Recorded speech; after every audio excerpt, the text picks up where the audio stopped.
sisters. I hope you're all having a lovely day. Today I'm going to be doing a slightly different video where I'm going to be doing my diagnosis story.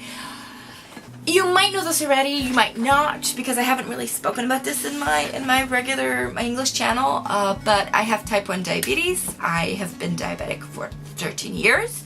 I am 30 years old and I was diagnosed when I was 17.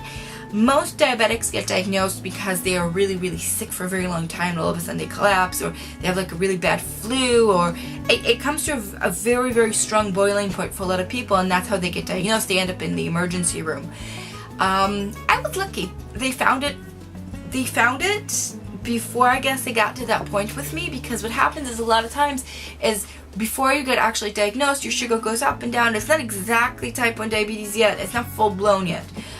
For me, what happened was I live in Israel. I'm Israeli, and in case you didn't know this, 18-year-olds here go to the army, or they get disqualified for different reasons, and the fact is that 50% of people here don't do the army service. But it is a standard in culture here, and when you are 16 and a half to 17, you get your first call-in, and the first call-in is pretty basic. You go in, you make sure all your information is right, you do this stupid IQ test kind of thing on a computer, which is really lame, and you also get checked out medically and physically. Now, there's certain things that automatically disqualify you from doing army service here, and one of them is diabetes, type 1 diabetes. Well, actually, diabetes that the treatment is insulin, because the problem is the insulin, not so much the disease itself, although it's kind of entwined into each other. Anyways, I kind of was postponing it. I got it, and I kind of was, procrastinating, and eventually I had to go in. And although I didn't think I was going to do army service, because I came from a religious background, a Jewish religious background, and when you're a Jewish girl, you can declare that your beliefs contradict with serving the army. That and really it's not, but it's kind of an excuse. And then what you do is you can do nothing. Nobody's forcing you. But a lot of girls then go on and they do what's called national service. And that's a completely different topic, and I'll talk about it in a different discussion. Anyways, I was kind of procrastinating doing this, but you had to go in and declare it at a certain office, and because I was postponing it, it got to the point where we were in August already, and I did not do it. And they told me, well, come in and do your first call, because if they don't, they threaten they're gonna send like the army police to come and get you and stuff like that. It's not very serious, but when you're 17, it sounds very serious. And then you can do the thingy, and then it will send you home. They'll send you home with no problem. So I said, okay, I have to go in and do it. So I went and I did it and did my verification of my information. And then one of the things they do with the medical assessment, they give you a cup and you pee in it, and then you put a bunch of strips in it to see what it is. And I assume that for most people, they're associated with that with seeing it, that I guess the army wants to see if you're a drug user or some kind. But the other thing that they do check is your sugar, and because urine is a good way of figuring out if you have certain illnesses and diseases. Anyways, sugar should not be in your urine. Sugar levels, everybody has sugar in their blood, because if you don't, you're dead. And your sugar levels should be between 80 to 130, maybe 115 very rare occasions if you have a certain tendency, if you're sick or something like that. But for normal people, really, it should not even reach 150. And when it reaches over 200, then it starts overflowing into your urine, because your body's trying to get rid of the excess sugar. So when your sugar shows up in your urine, that means your sugar's over 200. So I did that test, and they asked me if I have diabetes, and I said no. They sent me home, and I went to my pediatrician, and he sent me to do blood tests, and the first one came back. Well, it's your fasting glucose, and it was 284, when it should normally be no higher than 110 or 100. Nowadays it's even lowered. And they had no ketones, and my pediatrician called me and said, you have to redo the test because it's very high values and they have to send you in. I assumed that if it was like over 600, he would have sent me to the emergency room immediately, but it was 284. And what I didn't mention is the day before, my dad has type 2, and he checked my sugar values on the glucometer, and I remember seeing 400 something, and I didn't know what that meant, but my dad was absolutely shocked. The next day, redid the blood test, and it was 304, and I started having the beginning of ketones, which means that I was pretty much on the way of being pretty flat. The problem with type 1 as opposed to type 2 is when you don't have any insulin in your body starts releasing certain toxins, and you can have these toxins in your body and they actually can help you lose weight. And if you're having a low carb diet, or even, okay, not a good comparison, but some people with eating disorders can have this, and very, very small levels of these little bastards called ketones. When you have, and when I mean little amounts, I mean like 2, 3, 4. When you have type 1 diabetes and you don't have any insulin in your body, can reach levels of 15, 16, 20 in your blood. And those can cause what's called diabetic ketoacidosis, which is an immediate threat to your life. And back then in a day, less than 100 years ago, that's what type 1 diabetics died from. Type 2, you tend to have like sugar goes up and has an effect on your eyes and your kidneys and your blood vessels and stuff like that, and your heart obviously, but you don't usually die from diabetic ketoacidosis because you still have insulin in your body. You're just not absorbing it correctly. Your body's not dealing with the sugar levels as well. He said to me, he then prepared a referral to the emergency room, because that's what you do when you discover you have diabetes. And I remember going in and being completely in that teenager phase where everything was, no, I don't want to do that, no, I don't want to do that, and create as much problem as possible. He wanted to put a line in, and I did not want him to put a line in the emergency room. And I hated it, and I didn't want to put it on the gown because the hospital gives me the heebie-jeebies. And despite that, that's one of the very few places that I feel safe in the past year. Go figure.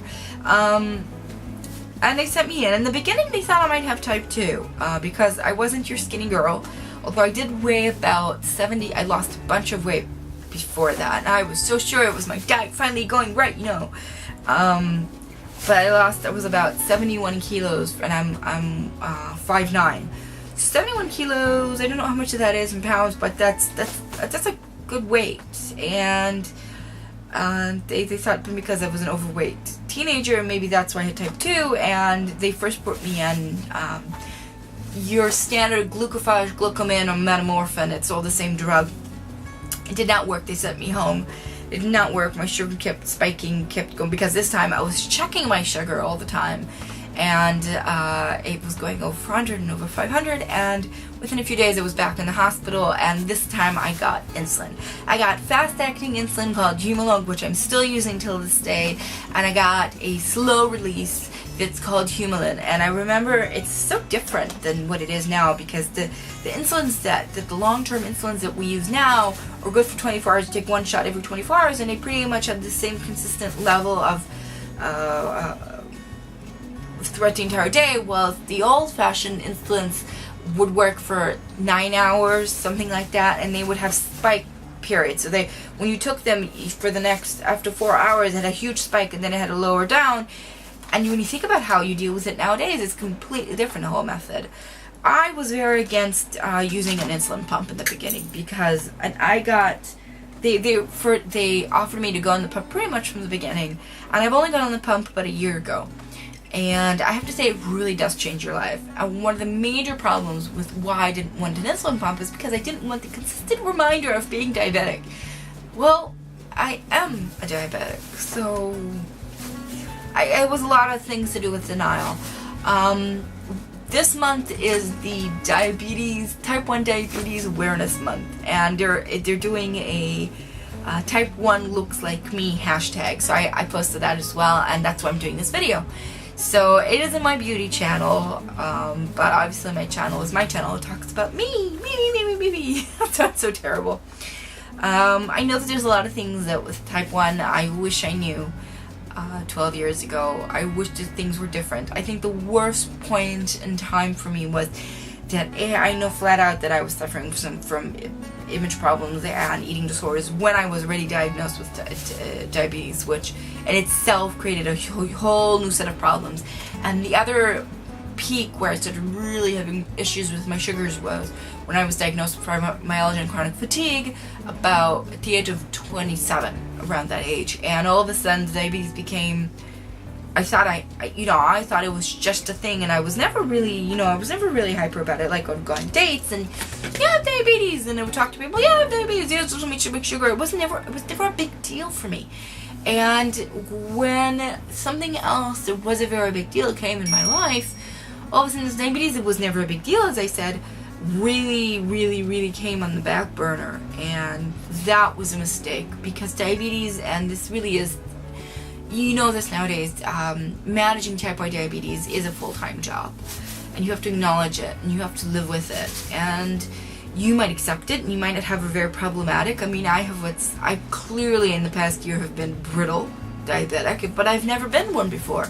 This past year has really been problematic, but before that I was a pretty typical diabetic, including the whole denial thing, which is very common. I think that that's one of the major problems, and I don't know what care is like around the world, but here the consensus is you have a diabetic doctor, a diabetic nurse, and you have the dietitian. And one of the things that I've said for a while now is that they have to implement within the diabetic, if you wanted psychological guidance, or you wanted a social work or something like that, you get it. It is available, but it's not entwined within the immediate care. I think that's one of the biggest problems, because everybody with diabetes goes through a phase, but they have to accept it. And I think that a lot of times we go through certain kind of crises in our life, and what happens is diabetes gets affected almost immediately. Your diabetes can be influenced by a 3-day depression, or I wouldn't call it 3-day depression, but a 3-day down, let's put it that way, can be immediately affected. And if you feel a little bit gloomy, when you're sick, you as somebody who doesn't have diabetes, it's just kind of, okay, I'll just lie here kind of passed out, I'll throw up a little bit, I'll take my medicine cold, I won't eat very much, maybe some chicken soup, and within 3 days I'll feel healthy. And you are very, very, very passive, and that's how most people are sick at home. It's very normal. For diabetics, you can't even have that. Even the few days that you get sick and everybody gets sick every now and then, you have to be a very active person. You have to check your sugar consistently, and when you're sick, it even becomes a bigger problem, because you want to make sure you're not having ketones in your blood system and bloodstream, and if you do, you have to go to the emergency room. Yeah, you have to go for the emergency room even when you have a simple cold sometimes. Urinary tract infections that for women are so common for different reasons, but they are so common, and yet for a diabetic that can literally turn into a diabetic ketoacidosis emergency. So there are things that you have to live your life different, and I think that I do acknowledge that it's pretty amazing what life has become. And I have to say, one of the things that really changed my care was not actually my pump so much as my continuous glucose monitoring system, which basically what it is, it's something that you insert onto your body the same way that pretty similar to how you insert your pump. And it's a separate unit that transmits to another unit, basically. And it tells you your sugar every 5 minutes or 7 minutes, or depending on the machine, and it gives you a little graph, and you can see what your sugar is consistently. You can set up settings, so if your sugar goes over a certain number or under a certain amount, or if it's going up really quickly or going low really quickly, it will have alerts going off letting you know. Now, before I had a DKA, my first ever time, about a year ago, I didn't check my sugar as much. And after the DKA, I was checking it about every hour. And yeah, I don't mind checking my sugar every hour, because it gives me control and knowledge. And people say, don't you feel like it's driving you nuts? I said, no, because I check my sugar when I want. I close up my glucometer, put it aside, and that's it. I'm completely calm, and I go back to my old whatever I'm doing. When I'm limited on strips, I get very hyper, because I say, okay, I have 5 strips for the day. I have to figure out when I'm going to use them. And then whenever I'm not, but I feel like I need to use them, I get very stressed out. So the more I checked, the calmer I felt. If I was checking my sugar every 5 minutes, that would be an issue in its own way.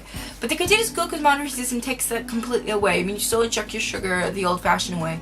But it really gives you peace of mind. And I think that's really what changed it.